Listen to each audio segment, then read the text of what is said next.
Welcome to Hope is Here. My name is Greg Horn. We are continuing to look at purpose in my pain. And we've been basing this off of a wonderful 40-day devotion book called Friend of God by author and pastor Rusty George. And really want to encourage you, if you want to kind of get encouraged in your faith, grow a little bit, about being reminded how much God loves you. It's based off the book of John, also 1st, 2nd, 3rd John, the letters that John wrote, and the book of Revelation. And that's kind of where we're hanging out on Mondays and Tuesdays over the next few weeks. We talked last week about identity theft. Did 2 programs there, Monday and Tuesday. And then yesterday we started talking about the purpose in my pain. I want to encourage you and remind you that all of our programs are available on our website, podcasts of these radio programs. Simply go to our website, hopeisheretoday.org. That's hopeisheretoday.org. Also, we're available on all the platforms if you listen to the podcast, and you'll be blessed there. Hope that you'll subscribe, whatever platform you listen to. And if the program really speaks to you, if you would, make a comment. That helps encourage our financial ministry partners, and also just with the many wonderful guests we have, and we can share that with them too. I also want to remind you, most of our programs are on our YouTube channel. Simply type in Hope is Here and my name, Greg Horn, H-O-R-N, and hope you'll be blessed by that. And once again, we appreciate if you would subscribe to our YouTube channel. That helps people find us easier. If you've been blessed by a program, please leave a comment. It's such a blessing to us.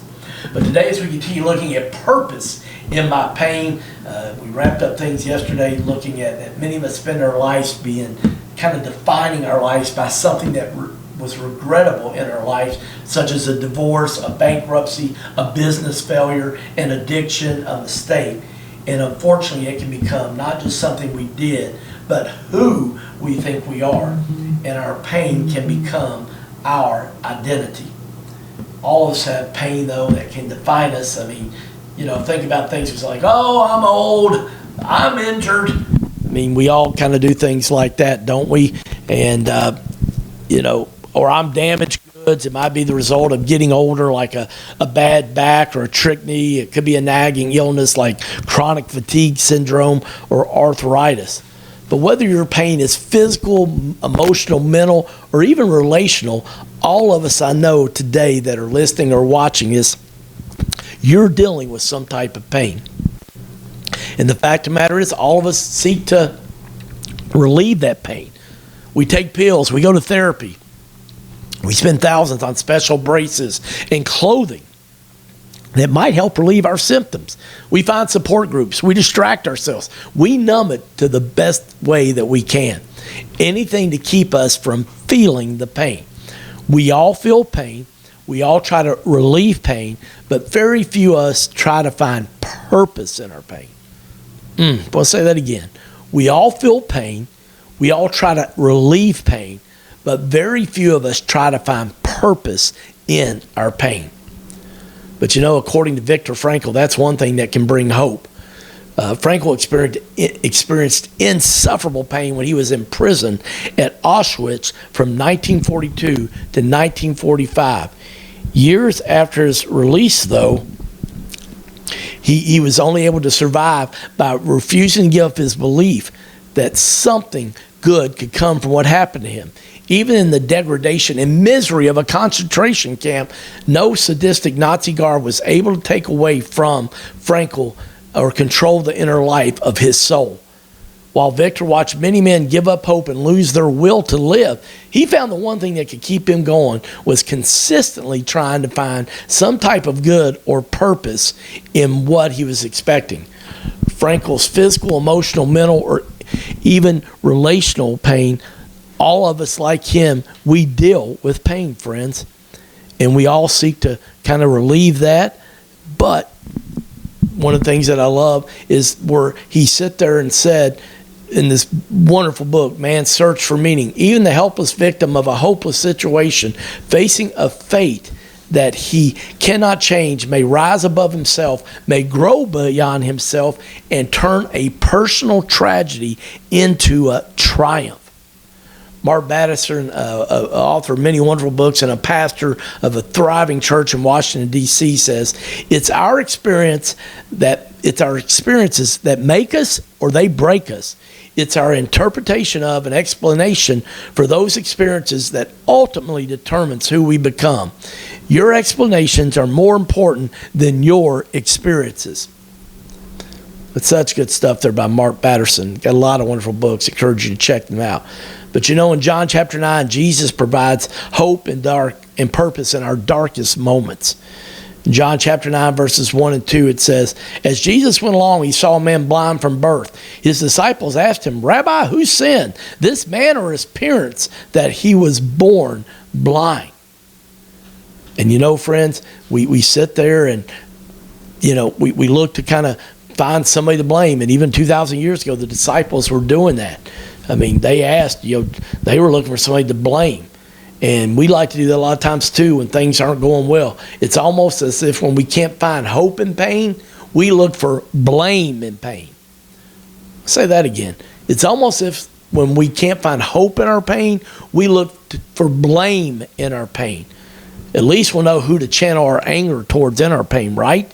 You can almost hear the disciples' inner dialogue with their audible words. Was it his sin? No, that can't be. He was born this way. Or was it his parents' sin? It must have been them that caused him to be born with this curse of blindness. Friends, we might be surprised by their assumptions, but we might not be surprised by their assumptions, but they would have been surprised by Jesus' reply. Jesus replied in John chapter 9, verses 2 and 3. Neither this man nor his parents sinned, said Jesus, but this happened so that the works of God might be displayed in him. So I want to ask you today, friends, what is it in your life, if you're honest, that you've been blaming somebody else? It could be your parents. It could be a former boss. It could be an ex-wife, an ex-husband. It could be your kids. I mean, where you were born, when you were born. I mean, your siblings. I mean, the list goes on and on of things where we like to play the blame game. And I love that Jesus cut right to the core. Nobody caused this young man to be blind. Neither him or his parents had sinned. But it's happened so that the works of God might be displayed in him. And friends, I really do believe what we're trying to convey today and tomorrow is that, you know what? Hey, God can find purpose in our pain. And he's saying that, hey, even though this guy was born blind, he suffered for some 30 years with it, Jesus could come along and heal him. And this can maybe help build the disciples' faith a little more. And when I see people that have overcome just extenuating circumstances that has been a cause of excruciating pain for them, I think I realize, man, there's more going on. And Jesus seems to make it clear that this blindness isn't because of the man's parents or his blindness because of sin in general. Sin has broken the world and leads to all kind of imperfections. And despite all the sin in this world, Jesus heals a man who was blind since birth. And why? To make a point about God's sovereignty. This man's pain is redeemed to show God's power. And then look what happens next. This is kind of powerful in John chapter 9, verse 6 and 7. Jesus spit on the ground, made some mud with saliva, and put it on the man's eyes. Go, he told him, wash in the pool of Siloam. This word actually means sent. So the man went and washed and he came home. And then he came home seeing. So this man's pain was redeemed to show God's power. And you probably ask the question, well, to who? Well, first to the disciples. This was another powerful example to them that with God the impossible is possible. That's God's power through Jesus can bring healing to the hurting. A few years later, we see these same disciples in the book of Acts. They're healing people in Jesus' name. What gave them confidence they could do that? Part of it had to be seeing Jesus healing this blind man, which is talked about in John chapter 9, where we've been hanging out today. This man's pain is redeemed to show God's power to the disciples and everyone so they would see the change in him. We can only imagine how it impacted people who later saw this guy who had always been blind, but now he could see. People had not heard of Jesus. Now they heard of Jesus. People who had been skeptical about Jesus, now they had evidence of Jesus' power to change a person's life. This man's pain is redeemed and shows God's power to the disciples and those in the community who would see the healing God did in his life, and to all the people who would read this story for centuries, including us over 2,000 years later. But friends, this impact wasn't just for the disciples and others who saw him or read about him. It was also for him. We read later that Jesus found this man in John chapter 9, verses 35 through 38, and he said, "Do you believe in the Son of Man?" "Who is he, sir?" the man asked. "Tell me so that I may believe in him."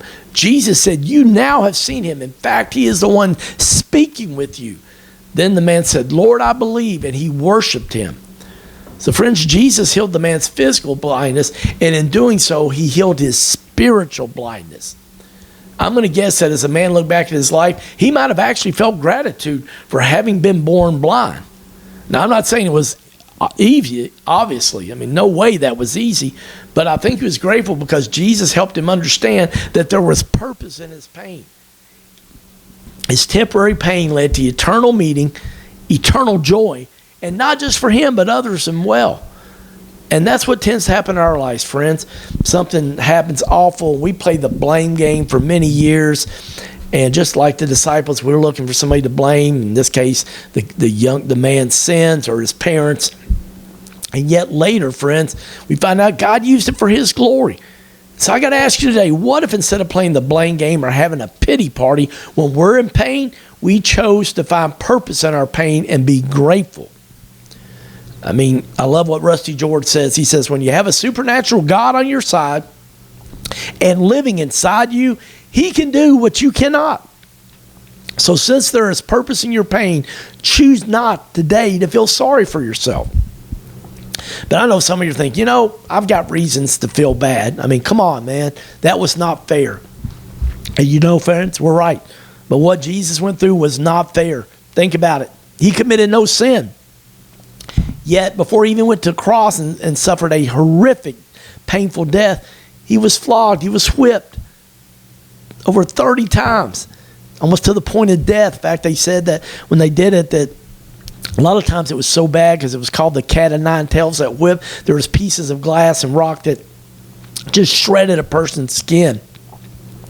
And historians say, it's not in the Bible, but historians say a lot of times the people were flogged, you could see their intestines, because there was no flesh left on their backs. And yet, God took that pain. And when we're going through pain, we know that we can endure it. We think Jesus doesn't understand. Satan wants to lie to you today. Say, Jesus doesn't understand. Friends, Jesus understands.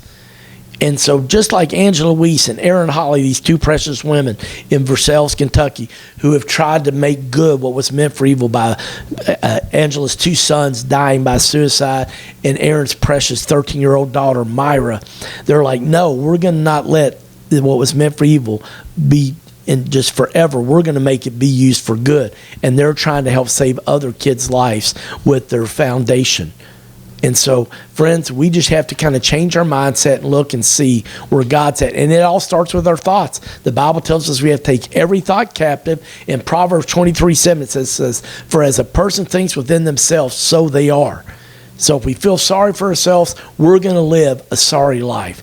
So, friends, today as I wrap things up, I want to encourage you, even though you may not be able to find purpose in your pain right now, I do want to encourage you that God can. All right? God can find pain, and we can trust Romans 8:28 today that all things work together for the good of those who love the Lord and are called according to his purpose. I'm Greg Horn, and this is Hope is Here.